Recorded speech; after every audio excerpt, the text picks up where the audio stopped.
This is the Value Investor Podcast with Tracy Reinick. All things value, all the time. Welcome back, value investors. So the best known value investor of all time, Warren Buffett, was doing interviews again last week. And if you're like me, you probably tuned into some of what he had to say. He's 87 now. So actually, he's been around long enough to have decades of value investing under his belt. And just listening to some of his interviews, if you are a value investor, seems to calm us down a bit. But Berkshire Hathaway, they're minting cash again. Apparently, they now have nearly $100 billion in cash. That's in addition and separate from all their other assets, including the Burlington Northern Railroad and the Dairy Queen and See's Candy, and his positions in other stocks like Apple, which he added just last year. So there's a lot of questions out there about what he should do with the money. He claims, once again, that he's having a hard time finding investments. But I know people have been having questions about why he's not buying tech firms such as the semiconductors, which we've talked about a lot on this show, and which many are trading in the single digits with the PEs. So I took a look at a couple just to confirm, my memory that they are really cheap. And I looked at Micron, which is ticker MU. That's a big cap with a 35 billion market cap. So you can't say that it's too small for him to take a position. And that has a forward P of just 6.9. As you recall, Buffett has said for almost 20 years now that Berkshire has been restricted to buying the large caps, like when he's buying positions in companies, in stocks, because they just had too much cash in their assets. It's so big that buying a stock in a small cap would not really move the needle enough. When you have $100 billion sitting there, spending, $200 million to buy some small cap stock isn't going to make or break your portfolio there. So that's why he's not doing it. He has bought some smaller companies outright, such as Pampered Chef. If you remember that company, they bought that in 2002 for around supposedly $900 million. But he has shied away from, like I said, buying in these smaller companies. So now pressure is growing on Buffett and Berkshire to put this cash to work. And it kind of reminds me of back in 1998, 99, the last time when the growth stocks were really dominant and value seemed out of favor, or basically was out of favor.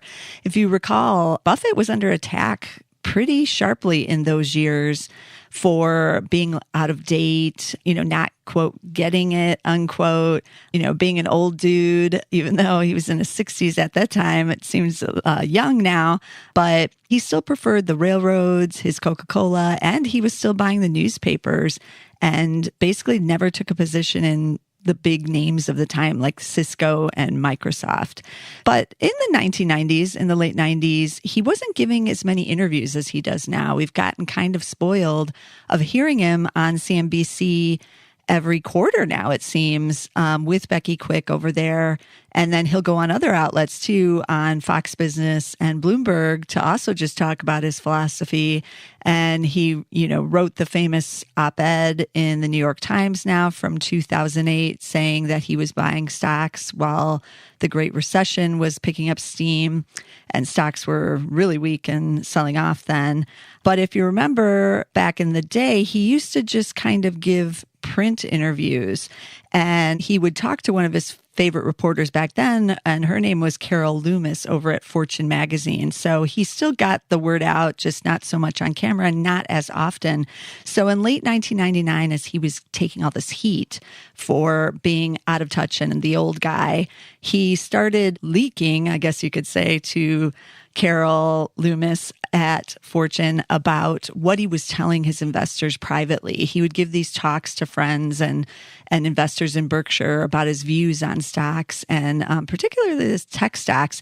And then he basically gave her the green light to put that out there in the form of an article, basically what one of his speeches or talks was. And I think it's instructive to look back on these comments now, because really the more things change in investing, obviously, the more they stay the same. And since this era is kind of reminding me a little bit, not of the mania of the dot-com boom, but of the emphasis on the growth stocks and these new technologies. We always hear this disruptive technologies. And that was true in 1999 too. So he likes to talk about the big gains that were going on because we were in a secular bull market back then when he was giving these comments. And he talked about how the incredible run in stocks from 1981 to 1999, at that point, that was an annual return of 19%. He didn't believe it would last into the next 10 years at that point. But, he also addressed the tech stocks of the time, which is what he was getting the most criticism for, as I've said. And what he talked about in response to that is worth repeating today, because as I said, we're still in this kind of disruptive tech and information revolution. We now have social media companies, we have AI, we have these things that never existed in 1999, but they're just as disruptive as the actual internet was. Yes, remember that was a disruptive technology 20 years ago now. So it's good to look back and see what he was saying then. But you can say, oh, all you had to do in 1999 is pick the winners and ride them. But really, how did we know what the winners were even in 1999? You think you do now because we have a survivor's bias, basically. So we look at Microsoft now and go, oh, that was the winner. They survived. Of course, I knew that in 1999. But you might have picked Yahoo because really that's what we were all using in 1999. Everybody was using it.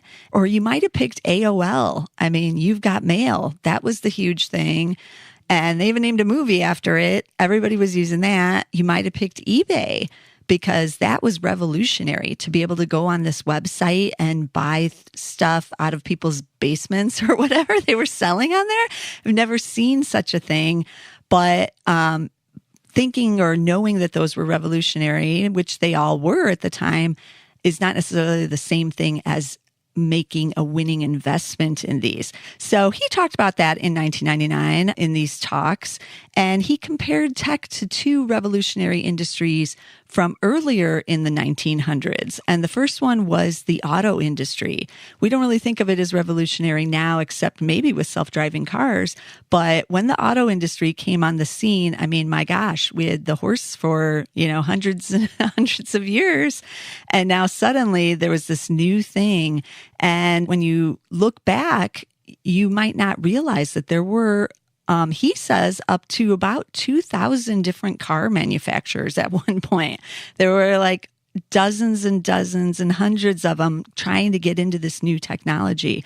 But how would you have known who were the winners when all these companies were forming? This is his point, that it took 50 to 60 years to narrow it down to have the winners emerge into just three, at least in the United States, which were GM, Ford, and Chrysler.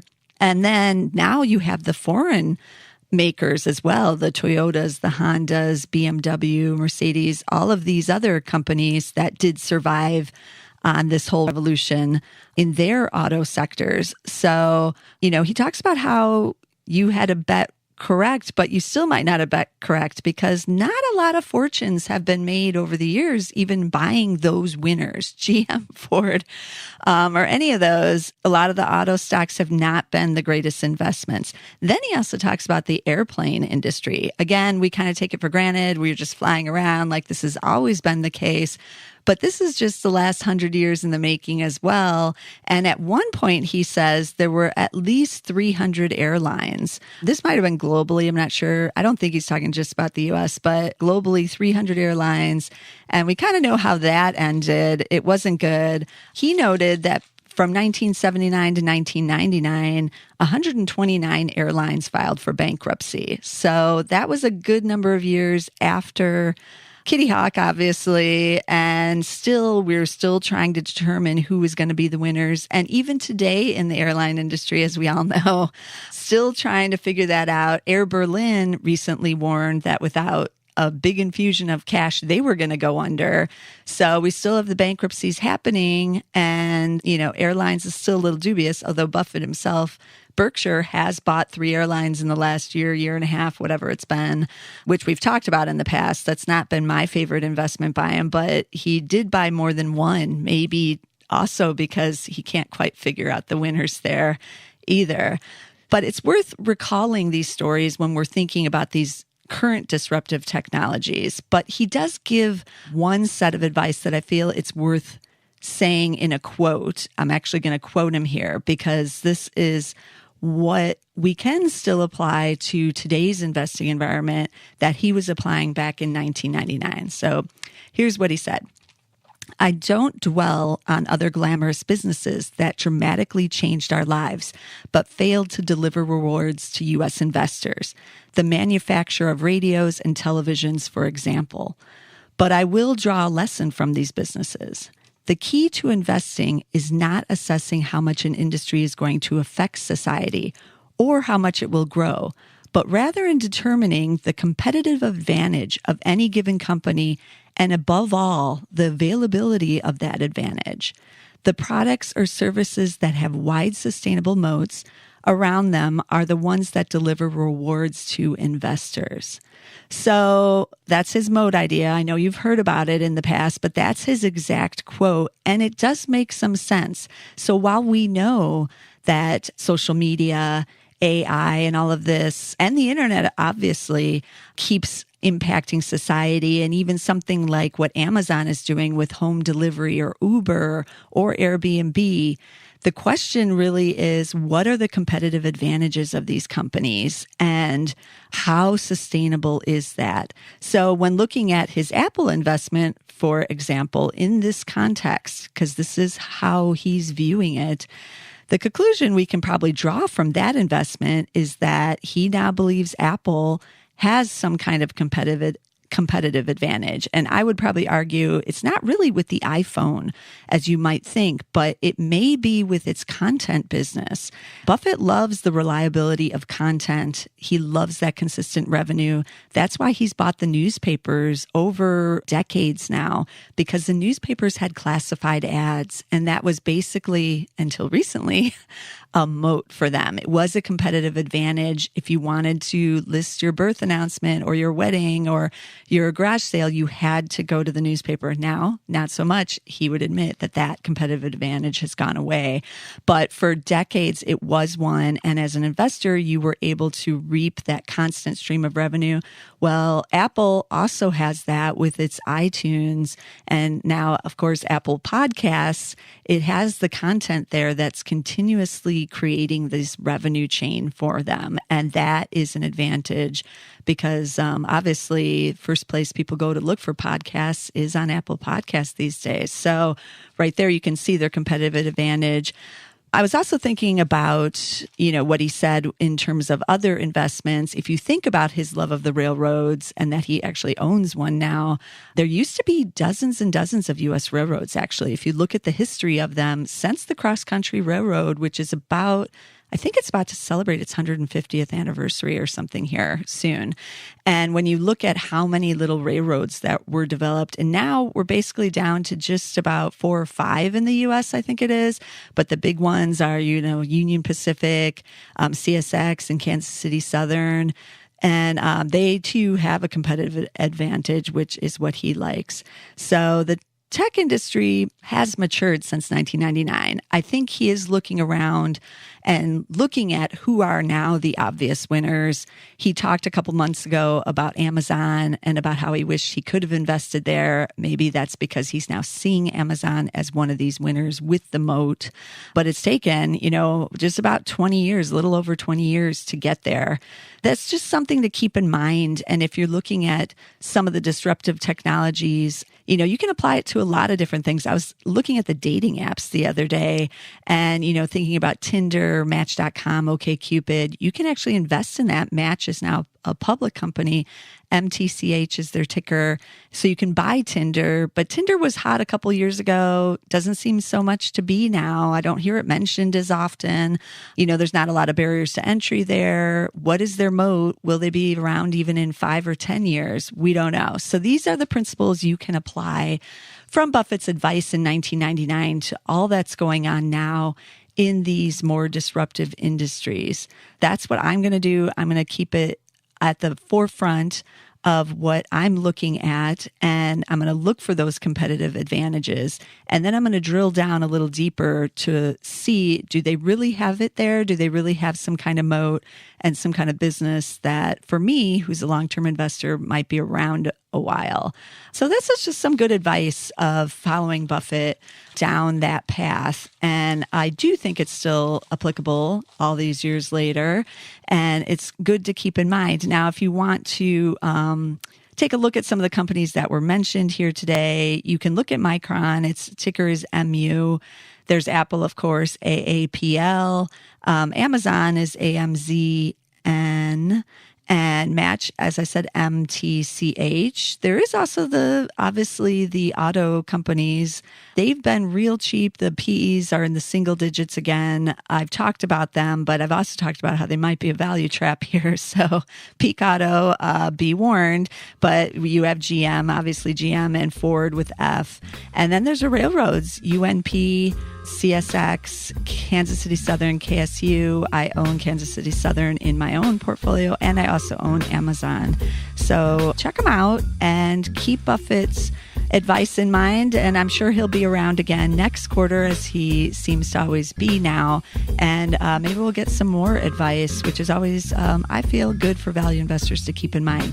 So if you want to listen to any of our other podcasts, I did cover another one on Warren Buffett just last quarter when he did talk about how he sold IBM and why they're in Apple now, and what he thought about Amazon and some of these other big tech companies. So you can check out that podcast on SoundCloud and on Apple Podcasts, of course.